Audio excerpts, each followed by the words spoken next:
A father of four is not spending this Father's Day as anyone would like. According to police, a sucker punch at a bar in Andover last night sent him to the hospital. Yeah, and this afternoon, the man who turned himself into the Anoka County Jail for the crime is the Minneapolis police sergeant. Fox 9's Leah Bino talked exclusively with a longtime friend of the victim who saw it happen last night. First of all, Leah, how's this guy doing? Well, tonight he's on life support. He's had 2 brain surgeries in the last 24 hours because of bleeding on his brain. But doctors are hopeful because his vitals are good, so that's a very good sign. While his family and friends are dealing with all of that, they're still trying to wrap their heads around the fact that a Minneapolis cop who's been on the job for the past 10 years is in jail because of all of this. Well, everybody's taking it hard. It's tough. Brian Vanderlee is fighting for his life with his wife and 4 young daughters by his side. His friend since the 7th grade is trying to be as strong as possible.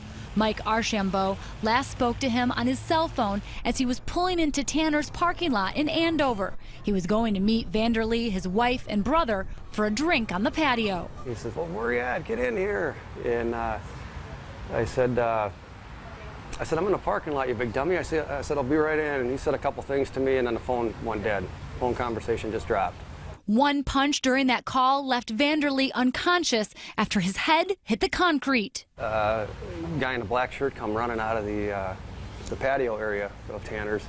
And so a couple guys went chasing after him. Investigators spent the night searching for the suspect. They quickly learned they were looking for a Minneapolis police sergeant, David Clifford. He's been with the department since 1993 and is currently the executive officer of the SWAT team.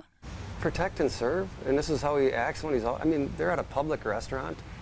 They've got music playing. They've got people conversing, and this guy, I don't understand. I don't understand how it could happen. A spokesman for the Anoka County Sheriff's Department says Clifford turned himself into jail Sunday afternoon with his attorney by his side. They say he downplayed the incident, but surveillance video from the patio shows otherwise. The video shows Brian crouched down on the phone. The guy said something. Brian turned around, and the guy, wham, just like that. Investigators confirm what Archambault told us. The only contact Clifford and Vanderlee had during the 20 minutes they were on the patio together prior to the punch was when Clifford asked him to talk more quietly on his cell phone. No one dreamed it would lead to this. I think he realizes now. I don't think he realized how serious it was last night. And now that word's got out that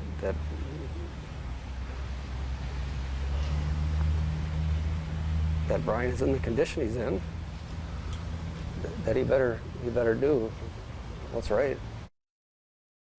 Sergeant Clifford is being held at the Anoka County Jail awaiting charges for 1st and 3rd degree assault. Meanwhile, Vanderlee's family is working to put together a fund to help offset the medical costs. He sells advertisements at the Star Tribune and has struggled financially the last couple of years. Back to you, Heidi. Yeah, Leah, do we know if there were a lot of people on the patio who saw this happen? And did anybody know that this guy was a cop?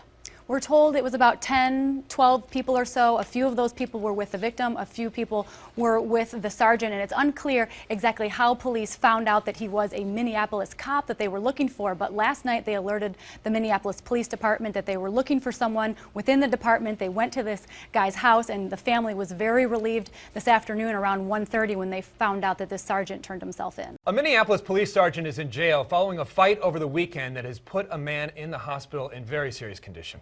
Fox 9's Leah Bino broke the story on Sunday night. And Leah, this suspect is actually an award-winning police officer. What more do we know about him tonight? And do we have any idea what really caused him to confront the victim the way he did? Well, according to the criminal complaint for 3rd degree assault, now that's a felony, and Anoka County just released that within the last half hour. It says that Sergeant David Clifford says that he asked the man who was on the patio with him, who's now the victim, to stop using offensive language. He stopped for a few minutes, but then apparently started up again, and he went over to confront him about it, and he says that the victim stood up as if he was going to hit him, but the officer punched first and then ran off. After investigators talked with some other people on that patio, they say that they never heard any offensive language, and now the Minneapolis Police Department is doing some backpedaling today. Sergeant David Clifford is still in the Anoka County Jail until his first court appearance tomorrow morning. His history with the police department includes 2 Medals of Valor. He's been nominated 5 times for the Merit Award and received 2 of those nominations.